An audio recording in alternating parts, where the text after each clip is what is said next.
Sup nerds, I'm Aaron. I'm Tom. And I'm Wes. And today we're taking a look at Clank, the Mummy's Curse expansion. And obviously you knew that because you read the video title, so let's just get right to it.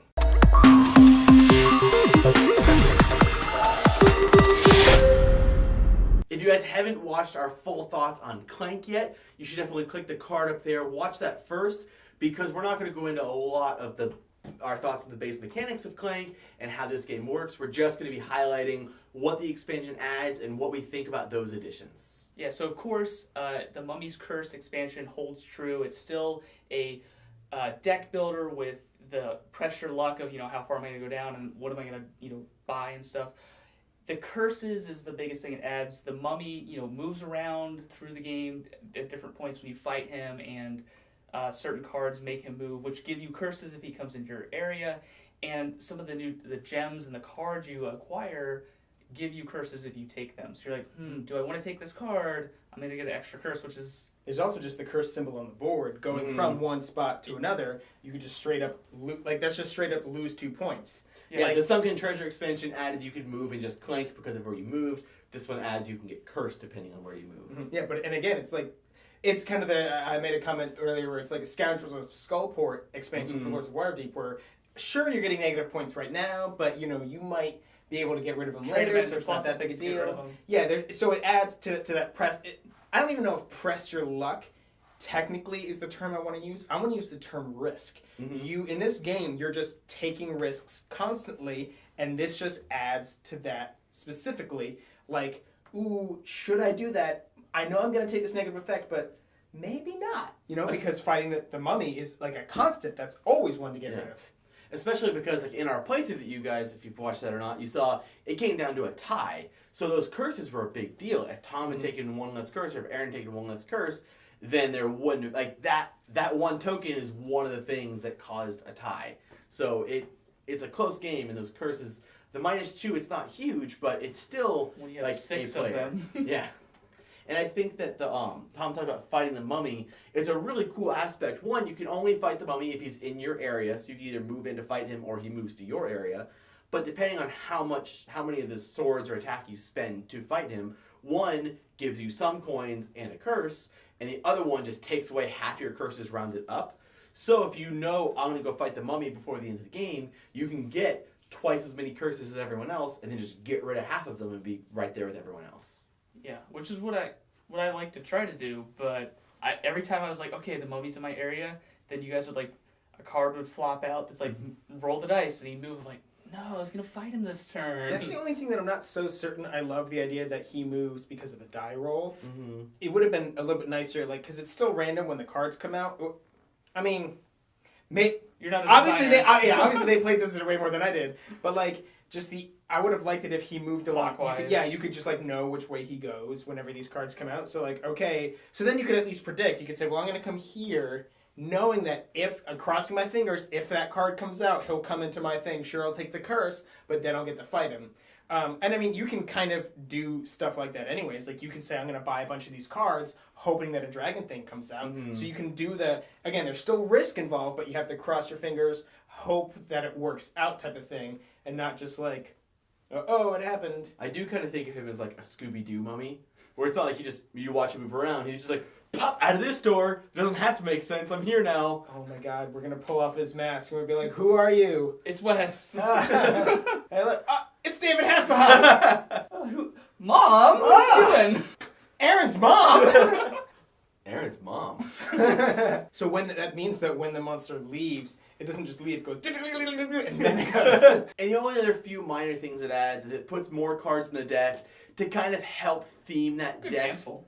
Yeah, it's a good chunk of cards, but it helps theme that deck more for the Egyptian thing. You don't just have your medieval, stereotypical medieval stuff. It replaces the dragon token, which is completely unnecessary, but I guess it's a nice change. You have the monkey idol that's worth 10 now, which is just a thing that It's basically one of the big secrets that you just know what it is. And then it adds the Ankhs that heal you in a row of 7 points. That's the only other negative I'm thinking about, is that I wish that there were more items you could buy. I wish that the expansions because the Sunken Treasure adds like the helmet, which again is really only for that expansion. And this, the Ankh, I mean, 7 points and you get to heal 1. And it costs 7 coins. It's basically a wash. It's in basically points. a free heal. Yeah. In a sense. But like, I don't know, I just wish there were a couple more cool things I wish the market was more than just who's going to get the backpack first or who's going to get the key first kind of thing. I wish there was like a, you can buy this and you give everybody +2 Clank or something. Yeah, that'd be cool. Maybe in future expansions those be. Well, I'm under the impression though that the way that they're releasing these expansions is kind of like DLC or like the iPhone 6 and 6S or whatever. That they're like, so here's like a little bit more. I'm just saying they're like, here's a little bit more stuff and here's a little bit more stuff and here's like, no fault of their own. Of course, they want to make they want to pump out a bunch of expansions, which is fine. But like every expansion has just enough to be like, okay, that was an expansion. I think the biggest thing, and I'll go ahead and get into this now, the expansions, my thoughts on the Clank expansions in general, is they don't like add a drastic amount to the game. And they Very similar to what I said. But I was going to expound on that, is that it's not as much adding as much as changing like the board. I think a new board is the biggest thing with a couple new mechanics, such that if you play Clank all the time and you kind of wear out that board and think, okay, this is my route. I'm sure there is an optimal route to take. Like, okay, well, the victory, or the winning choice is to go this way, get this thing, and get back out in this amount of time. Adding new boards and being able to flip them over gives you just new options and more just variability in your play. So again, if you've played Clank a lot and you want to just add more to it, I think these expansions give you that little bit of variability, and maybe it doesn't justify printing a whole new game like Clank in Space every time you want to put a new theme on it, but they don't like drastically change your game, and they're not like each expansion adds like this whole new world. It just adds like one little thing, and you can like actually mix the expansions together. You could put the Mummy's Curse and Sunken Treasure and the main deck all smashed together in one and pick the board you want to play on. Well, I mean, there are some cards for the Sunken Treasure where like you have to fight them in water or something. There are some, so with a few exceptions. But the rules actually have a segment where it talks about mixing multiple expansions together, which is a cool thing if you're someone who doesn't care about like separating things out. You're nope, we're just gonna smash everything together and just go. Which is a huge positive for this game. The fact that setting up this expansion is just taking the deck and smashing it into the deck. You're ready to go. You have to explain, the new curse icon. You're like, okay, if you move through, you get curses. If you select certain cards, you get curses. But playing this expansion isn't going to make it harder to introduce to people who've already played the game. Or even introducing this as their first game. Like, you're adding just a little bit more. Just a little bit. Just a little bit. Just a little bit. Just a little bit. Just a little bit. But, you're breathing fresh life into the game, and that's the greatness of it. Obviously, since we're just talking about an expansion here, there isn't too much more to say. And I will kind of piggyback off of what Wes was saying in that, I'm not really faulting it for the fact that this doesn't add a lot of content, whereas you're right, this really is just a board expansion.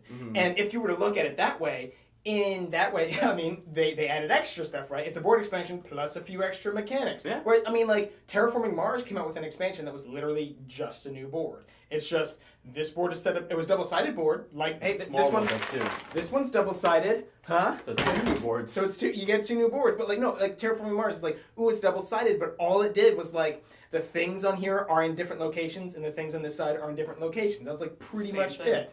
Yeah, same, well, that could have been same thing for this and for Sunken Treasure, but they said, but also we'll add a few new mechanics. So again, it adds a few new mechanics, and like you said, it's variability. I don't agree with that. I definitely don't. I don't give this a negative opinion at all. I almost give it like it's good.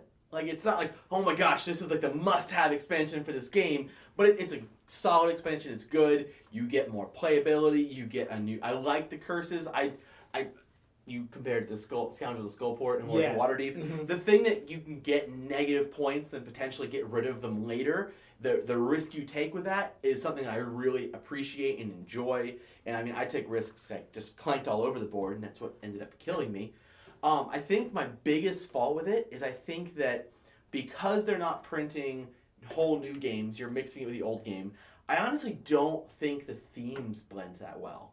I haven't played Clank in Space yet, but I can definitely see how playing in space you do need like a whole new box. It's hard to have medieval in space Marines. But like having like the orcs and stuff and the goblins and the Egyptian, like I honestly don't think they blend that well, but at the same time, I don't think the theme comes out super heavy in this game either. So it's not something that offended me at all while playing the game. It's more of just like, in my mind, it's a mental block that I need to get over. I don't think it's a thematic clash so much as it is like, you could be like, okay, I guess that these people who are clearly in a dungeon when you're playing regular Clank, you look at the background there and you're like, well, I guess that could be like a tomb. Yeah. That could be like, you know, it's kind of like a suspension of disbelief thing. Like, I guess that could be that, you know? And I guess maybe I put on a lot more theme than there actually was. That like the medieval and orcs and goblins and stuff, that because I'm so conditioned to think about that as a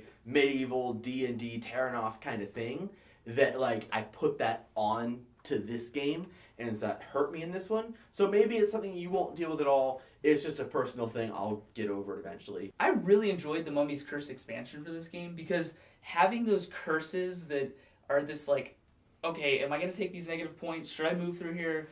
You're adding more, you know, you're just adding this level of, okay, if I can get rid of this later, it's okay. But if I can't, I'm just like hurting myself more and more.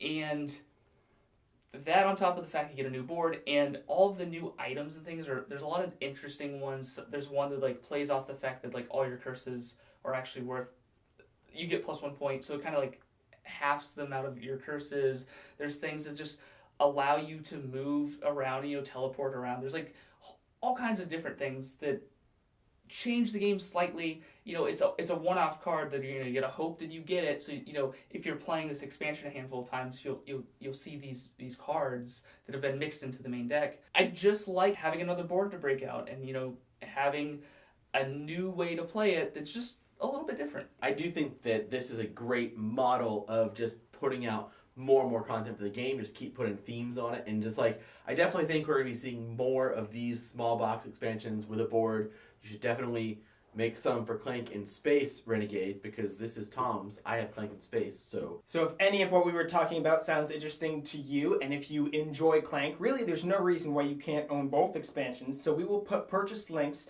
to the base game, the Sunken Treasure, and the Mummy's Curse expansions all in the description box down below. Just increase your variety. We're also going to put a link to our full playthrough of this game and expansion. If you want to see a little bit more of how the game actually plays, how much the mummy and the curses actually do affect the game, you should definitely check that video out, throw it a link, smash that like button and subscription button and all that. The bell, you know, yeah, and the bell. Subscribe to our channel so you'll never be bored. Why are you going under the table? It's, So you guys didn't have to the move. best way to, it's how he would leave at restaurants. Major end clip material. Alright. Just a little bit.